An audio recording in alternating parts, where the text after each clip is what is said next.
Shri Rahul Gandhi ji.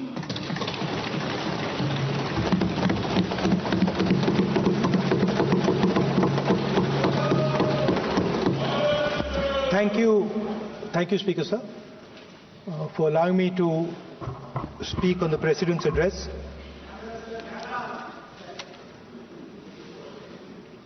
Camera. Thank you. Double thank you, sir.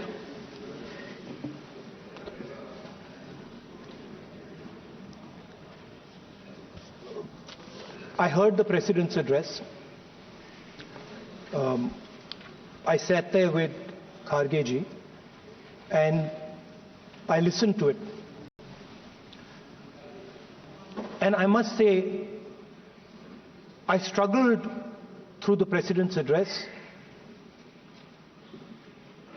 to maintain my attention on what was being said. Because I had heard pretty much the same President's address the last time and the time before that and the time before that. And it was the same laundry list of things that the government has done. We have done this, we have done this, we have done this, 50 or 100 things that the government has done. And so while I was sitting there, I was thinking, okay, I am being critical about what is being said.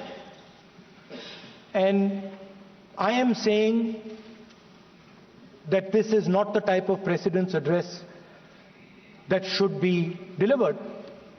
Well, the question came to my mind, what type of address would an India Gathbandhan government deliver? How would that address be different than the address we heard? Because it's no point me saying that it is a laundry list and then not providing an alternative idea. And so today I would like to lay out some dimensions of what an alternative address would look like, what the India Gathbandhan would probably focus on, and where we would lay emphasis. The future of this country is going to be decided by the young men and women of this country, the youth of this country. So I think anything we say has to be addressed to them, has to be spoken to them. The first thing in front of us, and this is something I'm sure the Prime Minister would accept and pretty much everybody in this room will accept, is that even though we have grown fast, we are growing slightly slower now, but we are still growing. A universal problem that we have faced is that we have not been able to tackle the problem of unemployment. No, neither the UPA government nor today's NDA government has given a clear-cut answer to the youth of India about employment. I don't think anybody in this room will disagree with me. I'll give a little statistic for the Prime Minister.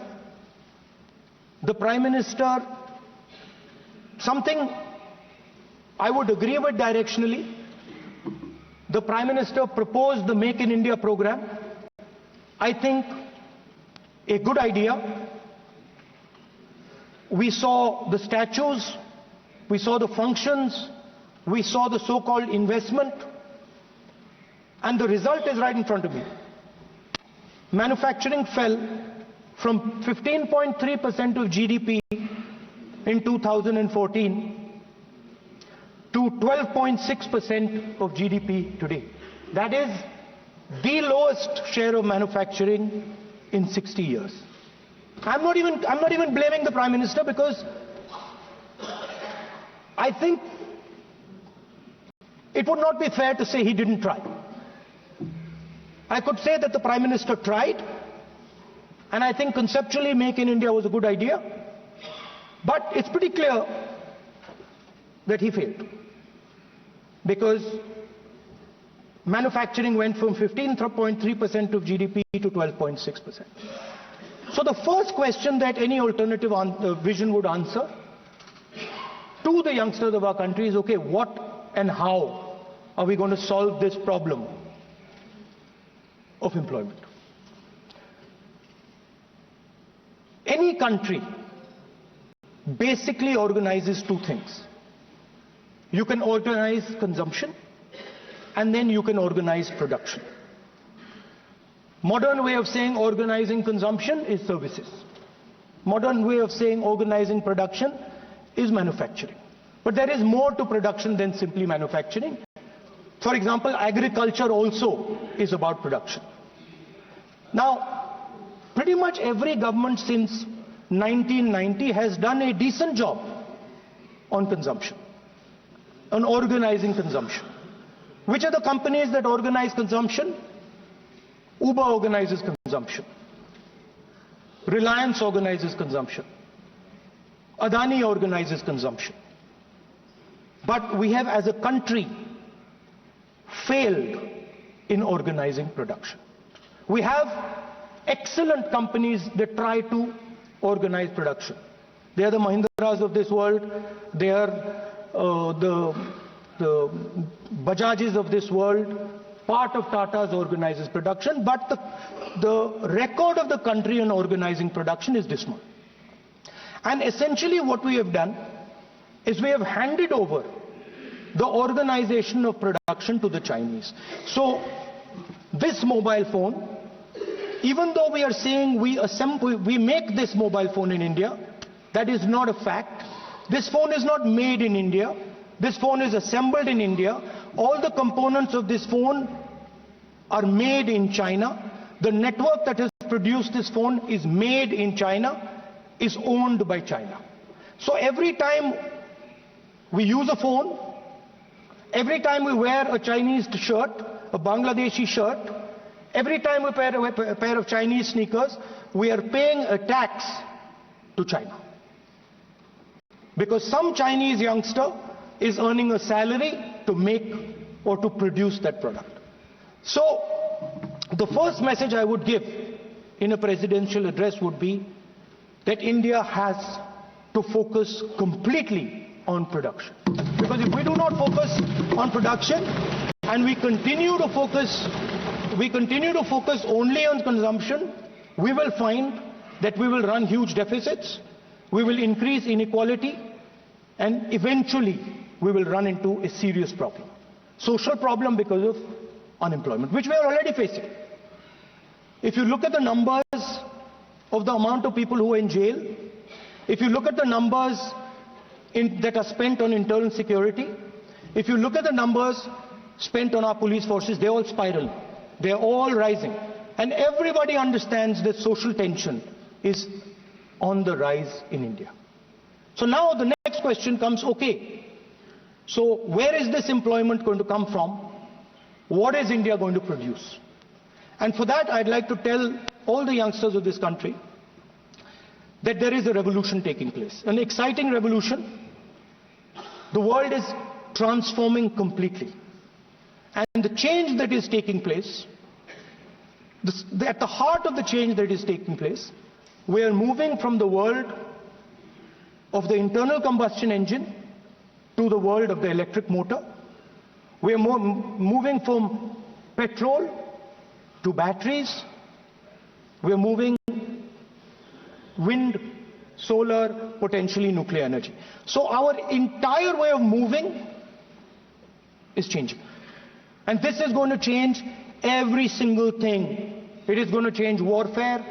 It is going to change medical treatment. It is going to change education. It is going to change how we eat. It is going to change every single thing.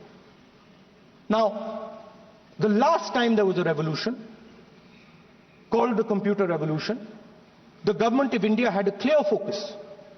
We looked at that revolution. It was a Congress government. We looked at the revolution and we decided clearly that we are going to focus on the development of software. And we rode the wave of that revolution. And today you can see the result. I remember people laughing.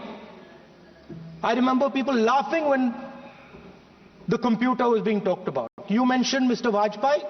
I respect Mr. Vajpayee, but Mr. Vajpayee gave a speech saying that computers are of no consequence to India.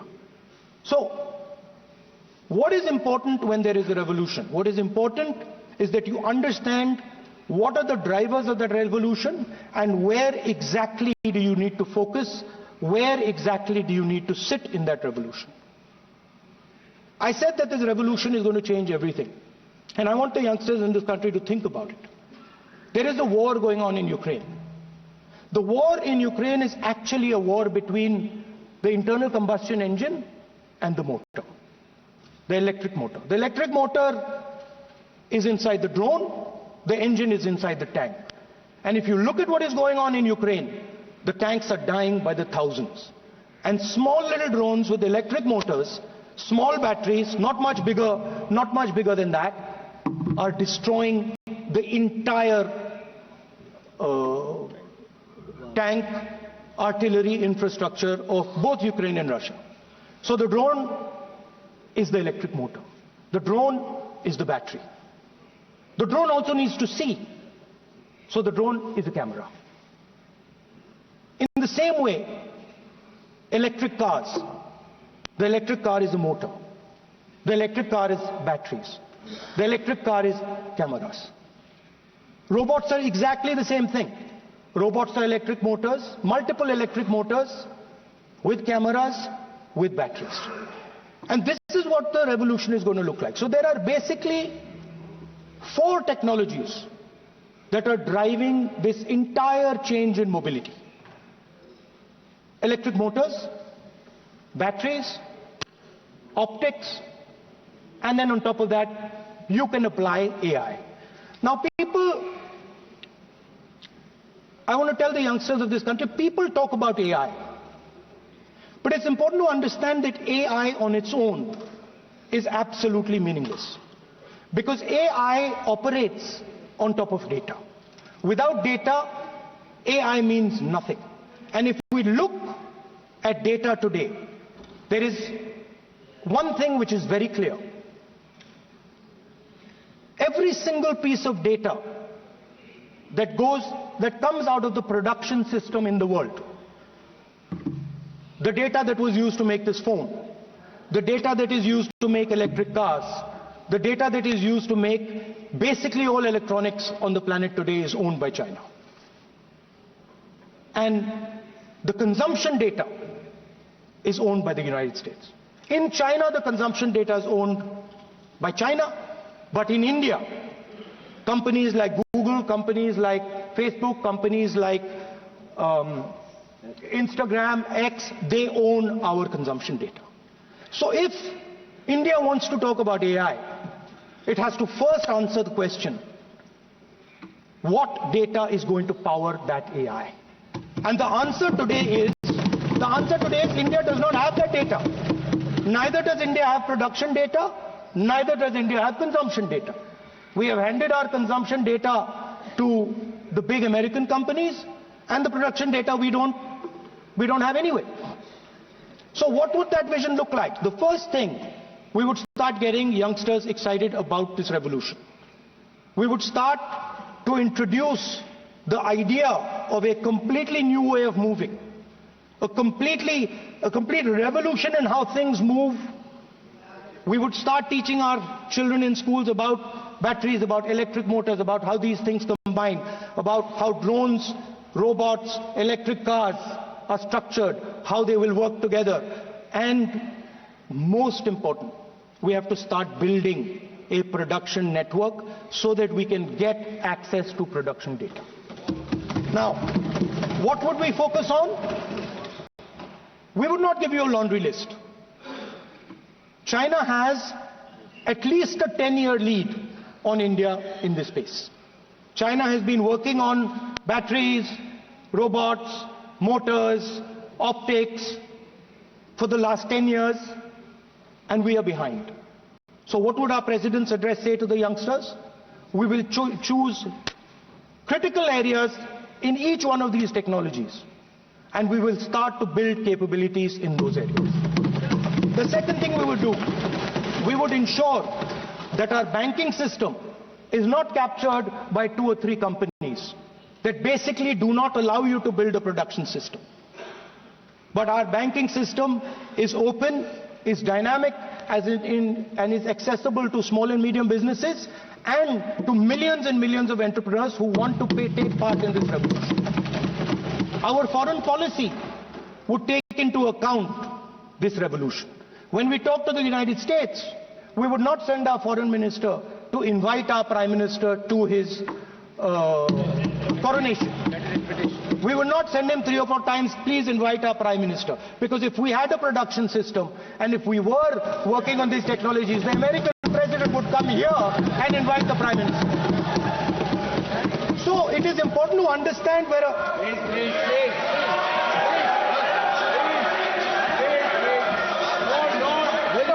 foreign policy.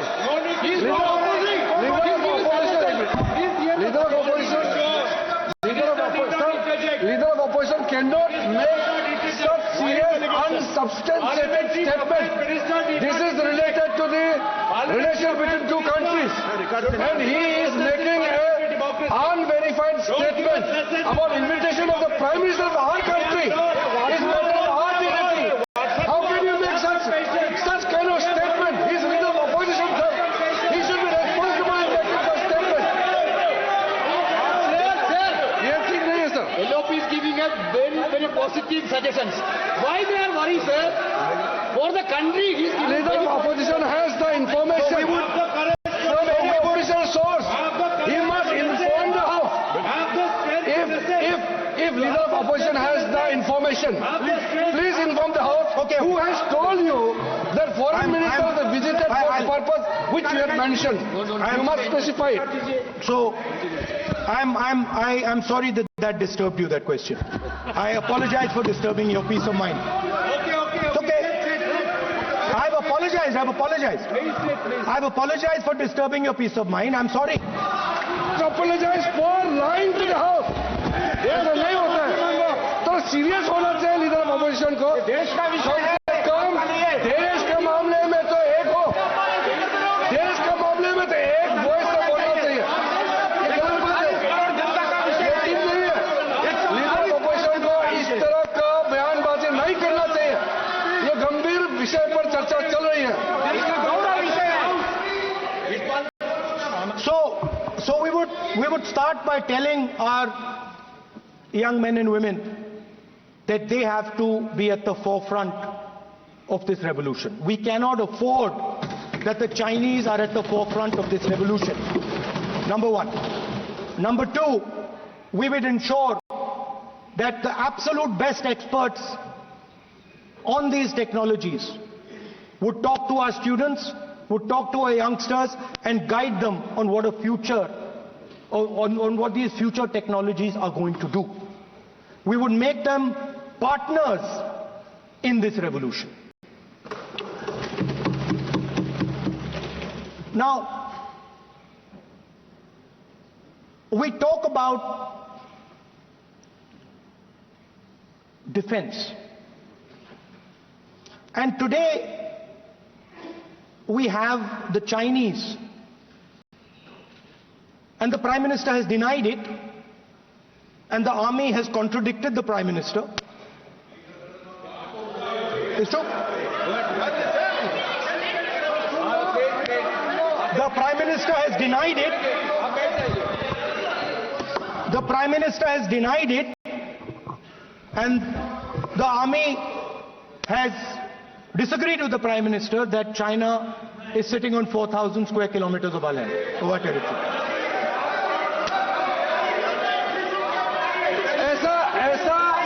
ऐसा इस सदन में अब मन चाहे बात नहीं बोल सकते हैं.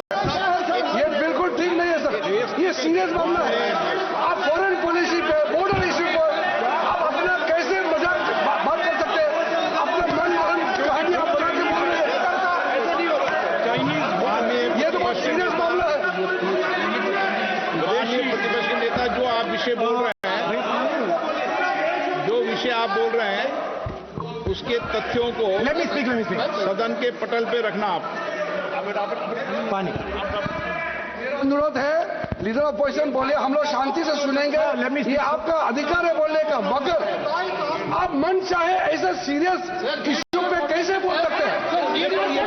सीरियस मामला है। आप सदन में बोलते हो, फॉरेन मिनिस्टर का बात बोलते हो, सीमा का ऑफिसर बदल में हालत ऐसा मत बोलिए, ये देश के लिए ठीक नहीं है। महत्वपूर्ण विषय आपको सीरियस होना पड़ेगा। लीडर ऑफ अपोजिशन, ये गंभीर मामले को आप ऐसा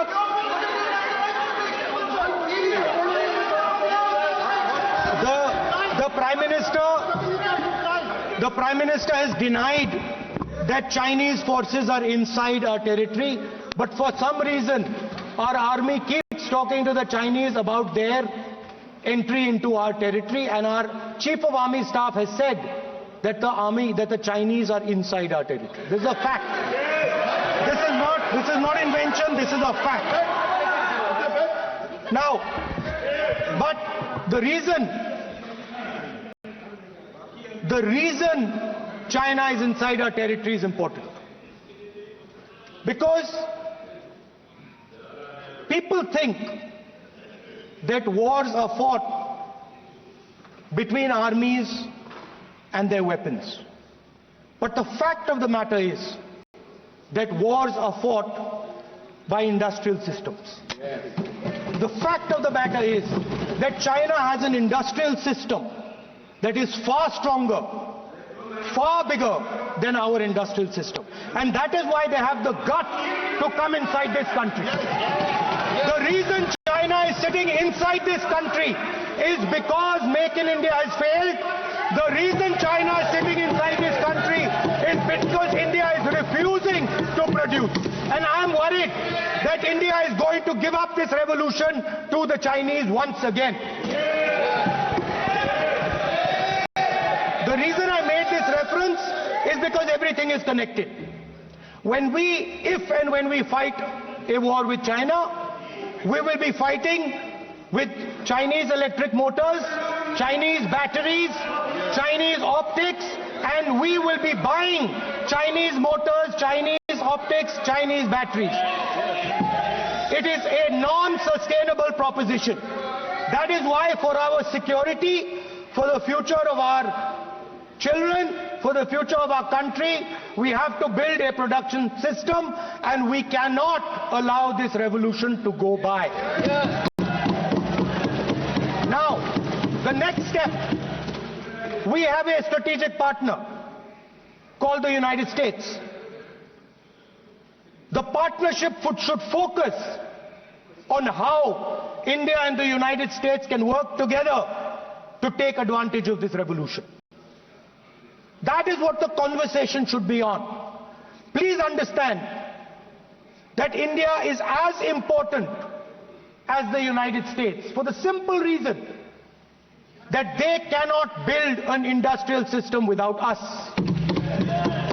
They cannot build a production system without us. No matter what they say, the Americans simply cannot do what India can do because their cost structure is much, much, much more expensive than ours. We can build things that the Americans would never imagine. India can do that. So that would be the first part of a president's address. We would talk to the youngsters in India and say to them, we want you to be partners in this revolution. We want to change the Indian banking system so you can have access to it. And we believe in you, we trust in you, and we believe you can take on the Chinese. That's the first part. The second part would be about participation. We have done a caste census in Telangana, and what we have found is shocking. Almost 90% of Telangana is either Dalit, Adivasi, backward, or minority. Almost 90%. And I am convinced that that is the story across the country. I am absolutely convinced that the OBC population of this country is not one less than 50%, possibly 55%. 16% are Dalits, 9% are Adivasis, 15% are minorities. Last budget, there was a photograph. You remember the photograph? Of course. वो मक्खन बांटने वाली, हलवा बांटने वाली photo. मैं हैरान हो गया कि इस बार फोटो ही हटा दी. हलवा खिलाया मगर दिखाया नहीं किसको खिला रहे. So at the center of any new development paradigm for this country, which runs parallel with the production paradigm I spoke of, which works together with the production paradigm I spoke of, is the participation of lower castes, OBCs, Dalits, Adivasis in the wealth of this country. If we look at the largest corporates in this country, they are all owned. None of them are owned by OBCs. None of them are owned by Dalits. None of them are owned by tribals. If we look at the biggest media companies that support the Prime Minister, every day we see the Prime Minister's pleasant face, smiling face on these media. None of them are owned by OBCs. None of them are owned by Dalits. None of them are owned by Adivasis. This is a fact.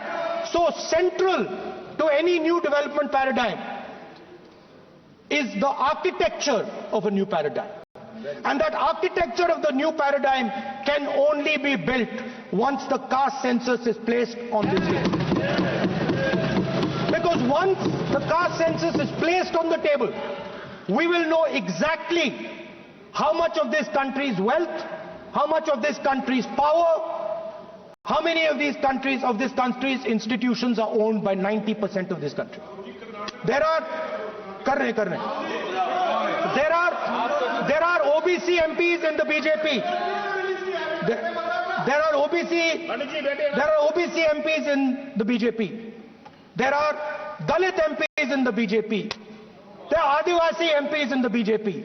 Remember, you are OBCs, you have 50% of the population, and you have absolutely no power. I know that you're sitting there and you cannot even open your mouth. That is the truth of the country. प्रधानमंत्री का चेहरा आपको दिखाई दे देता है. जाति जनगणना, प्रधानमंत्री का चेहरा आपको दिखाई दे देता है. आर्किटेक्चर,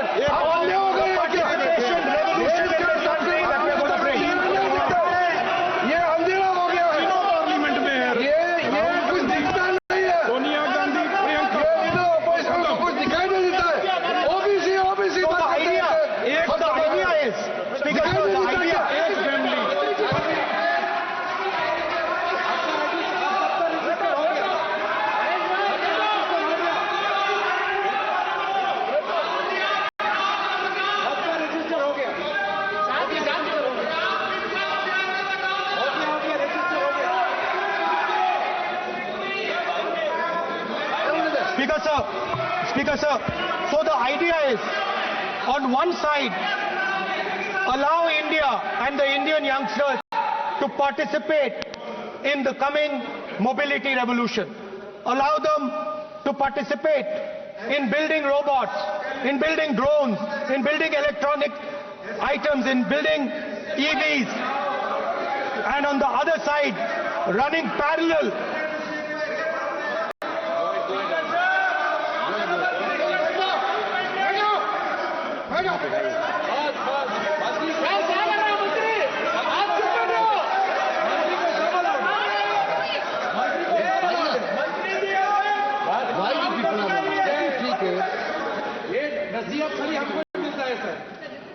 मैंने उनको ही मना किया. country, Speaker sir. ऐसा नहीं है.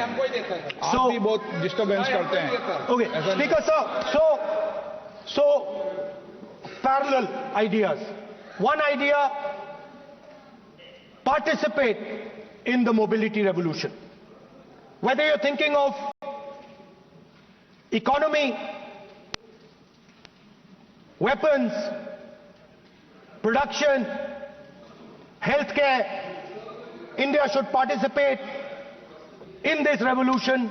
India should become the master of the electric motor, master of the battery, master of and master of AI applied on top of that production system. Now imagine the power of AI when we apply it to the caste census.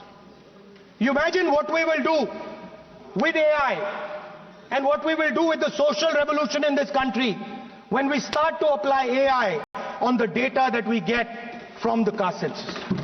So we are going to run a parallel track. On one side, participation, revolutionizing the participation of Dalits, OBCs, Adivasis in the ruling of this country, in the institutions of this country, in distribution of wealth of this country. And on the other side, parallel track, challenge the Chinese and participate in the revolution and defeat the Chinese in electric motors, batteries, solar panels and wind. So that is the first two parts of any presidential election address that any India Gathbandhan leader would give you. The final, of course, we go back to the Constitution. This, our favorite,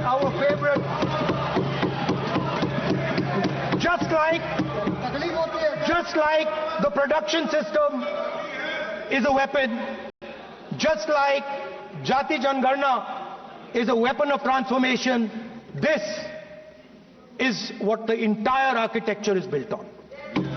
I remember before the elections, all of you were saying 400 par, and you were saying you would change this. And then I was glad to see that the Prime Minister walked in and then was forced to bow his head in front of the Constitution. It was a moment of pride for all Congress people that we had explained to the Prime Minister and to the whole country that no force will dare touch this. I know that the RSS has never accepted this. Mohan Bhagwatji has said that India didn't get independence in 1947. He has said that this constitution is meaningless. I know that that is at your heart. We will never let your dream come true. This constitution is going to rule India always.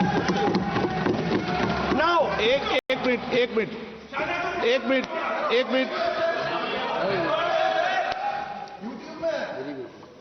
आप प्रतिपक्ष के नेता हैं, मेरा आपसे आग्रह है कि जो विषय आप रखें वह तथ्यों पर आधार पर रखें, उचित होगा। मैंने आपको पहले भी कहा, और जो सदन के सदस्य नहीं हैं उनकी चर्चा न करें। मैं बताता हूं सर, मोहन भागवत आप नियम प्रक्रियाओं की पालन करें, आपसे अपेक्षा। सर, मोहन भागवत जी ने स्टेटमेंट दिया। मोहन भागवत का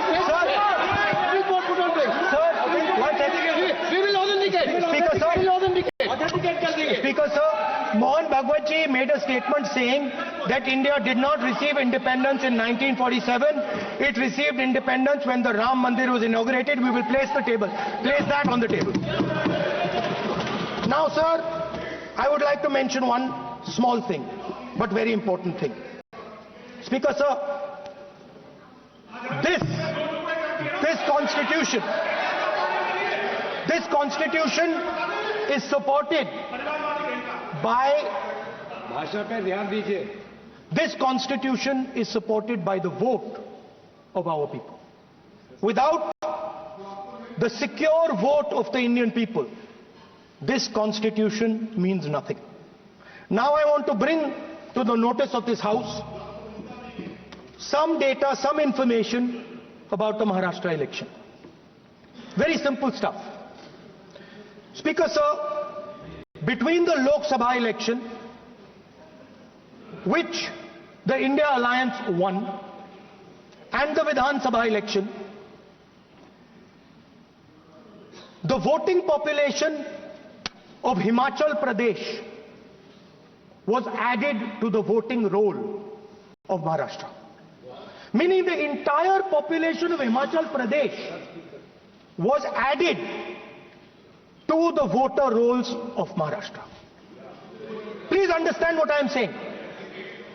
In Lok Sabha, the difference between Lok Sabha and Vidhan Sabha was the population of Himachal. The entire population. What? Almost 70 lakh new voters suddenly arrived between Lok Sabha and Vidhan Sabha. Now, the most interesting part, and the Prime Minister is not looking at me. The most interesting part. सुन रहे हैं, मजबूरी है. आप The most बात कर रहे हैं, interesting part बात में सब देख सुनेंगे, नहीं रहे तर्क में बात करो. मुंह नीचे कर लिया suddenly. The most interesting part is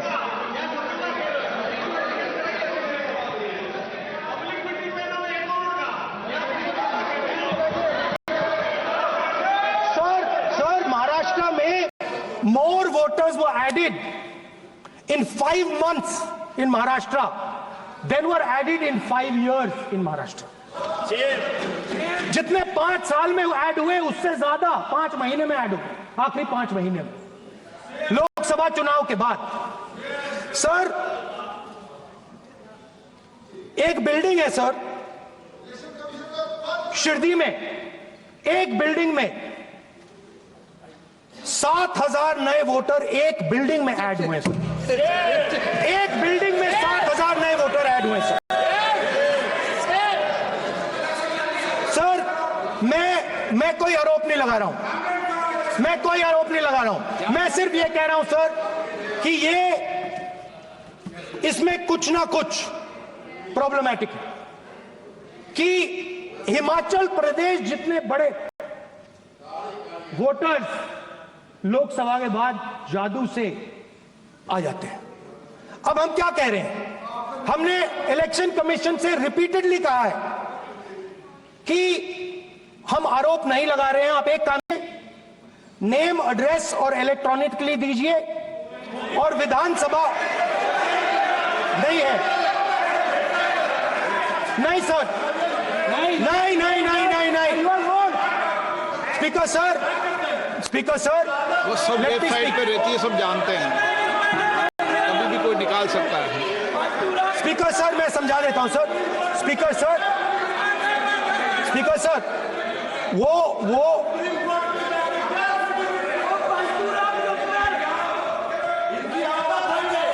Speaker sir, we have asked.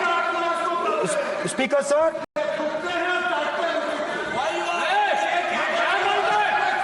Speaker sir, we are asking this question. We are asking this. Speaker sir, population of Himachal Pradesh. Please. Population of Himachal Pradesh has voted. Extra has voted in Maharashtra. We are saying to the Election Commission, please give us the names and addresses and polling booths of all the workers in the Lok Sabha and all the workers in the Vidhan Sabha so we can calculate who these new workers are, who these new voters are. Interestingly,